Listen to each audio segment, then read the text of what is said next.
Hi, mystery readers. I'm Alexandra Amore. This is It's a Mystery Podcast, and I'm here today with Tracy Tonkinson. Hi, Tracy. Hi, Alexandra. How are you? Very well. How are you? Good, thank you. Good. Excellent. So let me introduce you to our listeners. Tracy Tonkinson is the author of Madman and of Poison, the first two books in her Diamond and Doran mystery series, which follow rookie cop Arthur Diamond and the veteran sergeant Billy Doran as they clean up 19th century Chicago. Also out soon is Argent, which is the first book in the Drew McMillan case file series, and this one follows the early career of Pinkerton agent Drew McMillan. So let's begin talking about Diamond and Doran. So let's start maybe talking about Sergeant Billy Doran. Tell us a bit about him. He's an Irish Catholic living in Chicago. He is. Yeah, he's a 20-year veteran of the Chicago Police Force. And he's pretty much getting to the end of his rope with the job, and he wants desperately to retire, but the fly in the ointment is he's a widower with 5 daughters, and they all need supporting at this point, so the job is not going anywhere anytime soon. And we meet him at the point where he's just lost a very good friend, and unfortunately he ends up being, what's the word you would use? I guess encumbered with a rookie that he doesn't want, and the rookie is Arthur Diamond. Right. And we'll come back to the loss that Billy has experienced in a few minutes. So just tell us a little bit, too, about Arthur Diamond and how he ended up in Chicago. Okay, well, Arthur Diamond was actually born in Toronto, and he lived in Toronto until he was 10, when under very unfortunate circumstances he lost his mother.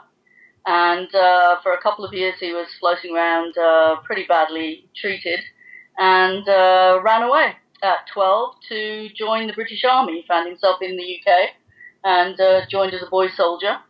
And then he ended up in the Sudan at a very important time in British history, in Sudanese history, and found himself the recipient of the Victoria Cross.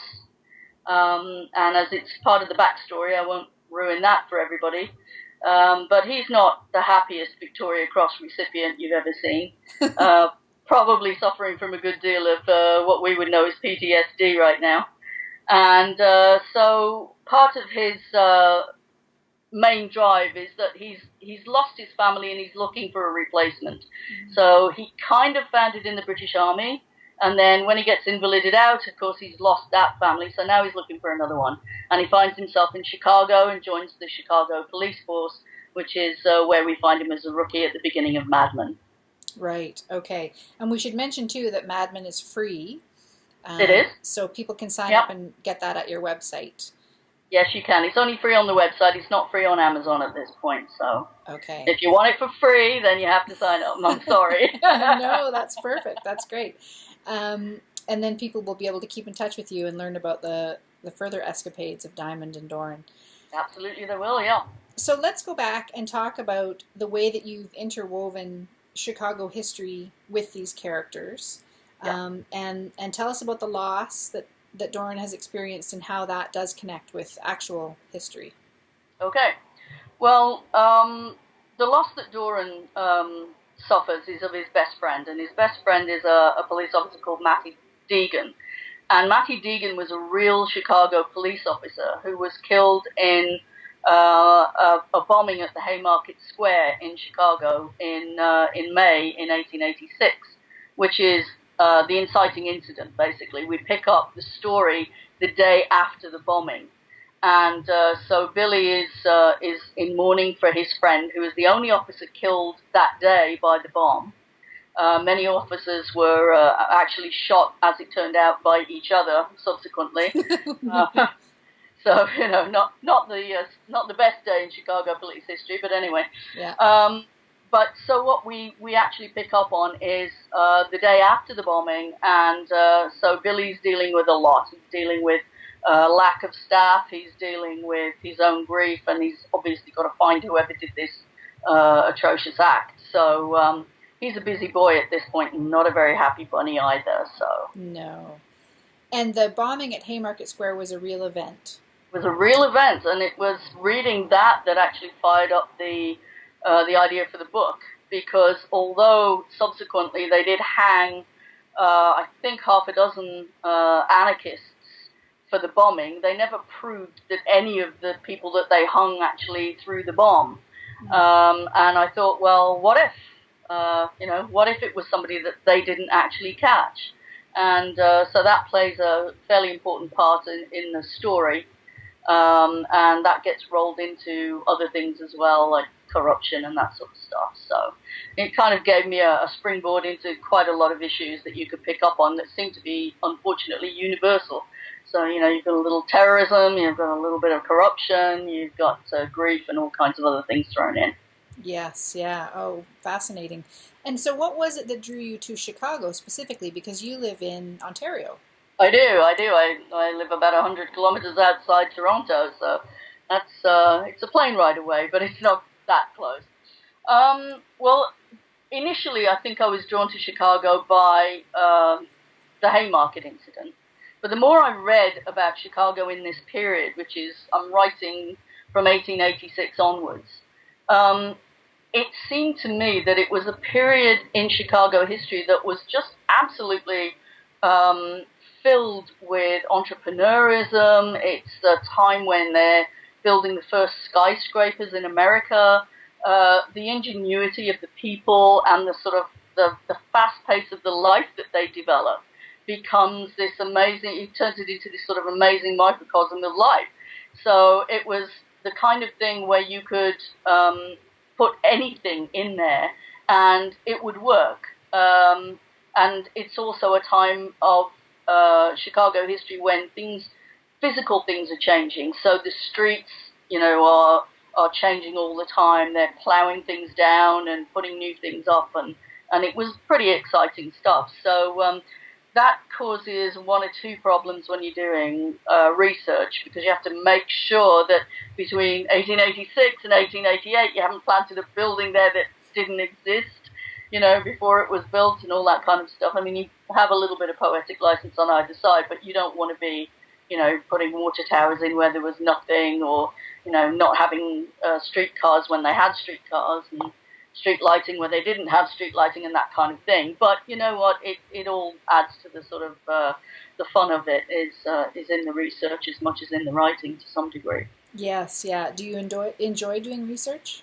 Oh, the problem with research for me is stopping. I interviewed the Canadian writer Charlotte Gray a while ago, and I asked her about research because her books are fact-based. They're not fiction as such, but she always manages to get the life interest in there. It's always a personal story. And I said to her, what do you do about research? And she said, I don't do the research until after I've got the story. So, my advice would be, write your story and then go and find out what you need to know to get it right. And that's actually good advice. Yeah. Because otherwise I could certainly bury myself for years and years and years just in the research. Yes, yeah. No, that's a fantastic tip. I've never heard anyone phrase it that way before. Yeah. And so many of the authors that I interview do say they can disappear down a rabbit hole. Oh, yeah, research. You do, yeah. Yeah, it's so easy. And in fact, one of the things when I was doing, looking into your books and the history of Chicago, and I learned a little bit about the fire yes. in 1871, which was such a big deal in Chicago at that time. Yeah. And so when you start writing in 1886, is the city still affected by the fire? Oh yeah, very much so. I mean, you've still got the thing that they did manage to do was to kind of get the damage limitation under control quite quickly. But then you've got all kinds of new things going up. So this is the reason for the skyscrapers going up. Is like the old Chicago burned down so easily. Now we have to do something about that. And as they are going through the 1880s, they're developing things like fireproof buildings. I think the first fireproof theater was actually in Chicago. And so, but I mean, that came a little bit later than the period that I'm writing about currently, but it's still sort of before you get to the 1890s they had that. So it's that kind of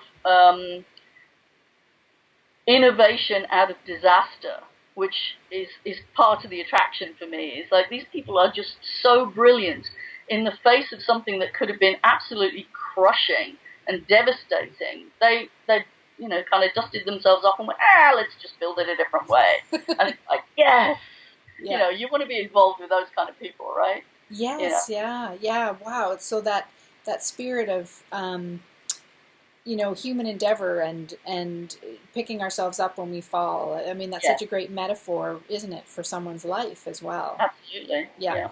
And kind of, I mean, linking back to what we said about Billy Doran, that he's essentially, his life has been deeply, deeply affected by what's going on, and he's having to rebuild himself, it sounds like, as well.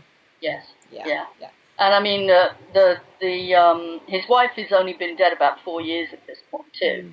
So he's suddenly faced with the sort of spectre of having to raise these girls that he's had nothing to do with really in all that time. I mean, he's their dad, obviously, but the mother has been doing all the raising, and the youngest I think was about 12 or 13 when her mother died, and so he's sort of dealing with being mom and dad and trying to work out how he can change himself into a softer kind of person instead of this sort of, gruff kind of guy that he's been all these years, because that's all he's had to be. He hasn't had to be anything else, really.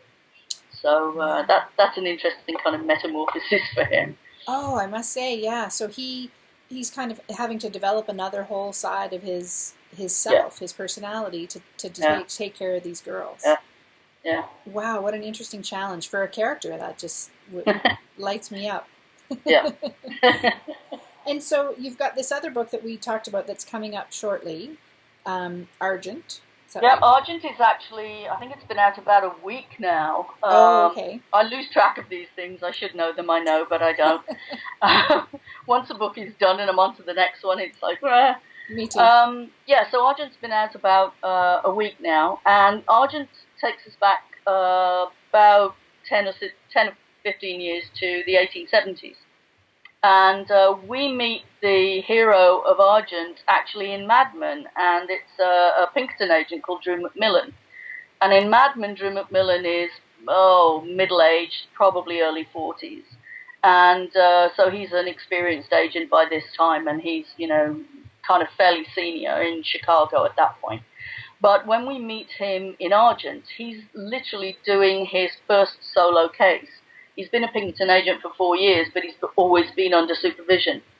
And so he gets sent actually to do a favor for another agency that Alan Pinkerton has asked him to undertake. And he has personal and professional issues from there on in. So we kind of follow him as he works his way into that situation. Oh, interesting. And for those who don't know, tell us a little bit about Pinkertons, kind of their origin and what they are when he's working with them. Okay, well, Alan Pinkerton was effectively Abraham Lincoln's spy master, and during the American Civil War. And after the Civil War, Pinkerton set up a detective agency, International Detective Agency. And so what he did was he took the people that had helped him during the Civil War and soldiers that, he felt had got what was needed, and he took on all cases. So he would take on everything from, chasing down errant husbands to bank robberies to murder. And the Pinkerton agents could go all over the United States, and a few of them, actually were international as well. And so when Drew is sent away, first he's sent to Kansas City, Missouri, and then he ends up in a little town in Arizona, which is Arizona Territories in the 1870s, so a bit of a wild and woolly place. And so Pinkertons were, you either loved them or you hated them in the period, because if you owned factories, you loved the Pinkertons because they're part of their other duties were involved in things like strike breaking. So if you were, an anarchist or a working man or somebody who just wanted to, get a better wage for a day's work, the Pinkertons were not exactly your favorite people. Mm. But generally speaking, mostly they're known for the detective work, and the other parts of their activities are less well known, I think, unless you're part of a labour movement. Right, yes, yeah. And what drew you to write about this character and to go back in time to write about him? Well, Drew wasn't really supposed to be a character in Mad Men at all, but he was one of those characters that happened to me more often than I'd like, which are people that just pop up out of nowhere. And you're right, probably know yourself. You're writing something and you've got a vague idea of where you're going, and it's fine. And then this character will pop up from nowhere and go, "Why are you going down there? You need to come down here with me." And it's like, I don't want to go down there with you because this is going to take me off the path and I won't know where I'm going. Just follow. So I followed Drew McMillan, and in Mad Men, the thing that attracted me to him was that he had a sort of playful side to him, which was good, because Billy was such a serious, dour, miserable character that Drew McMillan, as his old buddy from the Chicago PD, because Drew has a short period with the Chicago PD, but he had a good sense of humor, and he always kind of managed to lighten things. But he also was very skilled in things like disguise. So in the book, there is actually a scene which brings that out. I won't say any more than that because it gives something away. Okay. But so it was like he became a presence in Mad Men. And so once he was a presence in Mad Men, he then became even more of a presence in Poison. And having used him twice, it was clear he wasn't going away. So then I thought, well, he must have started somewhere. What was he like as a young man? He was obviously fairly impressive, or Alan Pinkerton wouldn't have picked him. So let's go back and just investigate. And then I had to give him a backstory, because the other thing is, when we meet him in Poison, he's a bachelor. And you think, well, how does a 40-year-old guy, who's obviously fairly charismatic, end up, being a bachelor? Like, what's the story there? So there must have been a story. So I went back to when I think he's 24 in Argent. And we learn a little bit about his backstory. So that's why I decided to go back and pick Drew McMillan, because he really was the most interesting, I think, of all the characters that popped up out of nowhere. Yes, yeah. Oh, fantastic. And so one last question just before we start to wrap up. Yep. So Poison is the second book in the Diamond and Doran series. Yes, it is. And are you working on a third now? I am, yes. I'm probably about 2/3 of the way through the first draft of the third book, which is called Vendetta. Okay. And so that I'm not sure when that will make its appearance. If it goes reasonably well, maybe by Christmas. But if not, then I'm afraid people are going to have to wait. But yeah, so far so good. It's going roughly in the direction that I'd hoped it would. And so with a little bit of luck and a following wind, I might actually get that done before the end of the year. Oh, great. And then do you have plans to write any more about Drew in the other series? Yep, I already have the second book, which is probably in the midpoint of the first draft, and the second book is called San Francisco. So the series of books will be named after the cities that he's in, so that's not much of a stretch really. But hopefully they'll all be different kinds of stories. I mean, they're all obviously mysteries and so on, but the different cities, again, when you follow the history, brings out the character of the cities, and it brings out, all kinds of incidents that you were never aware of. And that's the joy of it for me, is just to explore all that real life and insert my characters into the real life. So that hopefully when the readers read the books, they're as excited by it as I am. Yes, yeah. Oh, I'm sure they are. I know that when the author is excited, then usually the reader is excited too. Let's hope so. Let's hope so, exactly. So why don't you tell our listeners where they can find your books? Okay, if you go to my website, which is all lowercase and all one word, Diamond and Doran at, Diamond and Doran Mysteries.com, you can sign up there, and if you sign up, you can, unsubscribe as well. But if you subscribe, then you can download a free copy of Madman. You get the whole book. It's not a little portion or anything. And then for those people who like what they read there, you can also get the first chapter of Poison. And if you like what you see there, you can get the first chapter of Argent as well. So there's at least 3 things that you can get your teeth into if you're interested, and if you like what you see, then by all means go and find out what it's all about. Yes, absolutely, and they're all available online. They're all available at Amazon, yeah. Yeah. So Amazon.com, Amazon.ca, .co.uk, and 150 other places too. So yeah. Perfect. Oh, that's great. Well, thank you so much for being with me here today, Tracy. I really appreciate it. Thank you for having me. It's been a pleasure. Take care. You too. Bye-bye. Bye.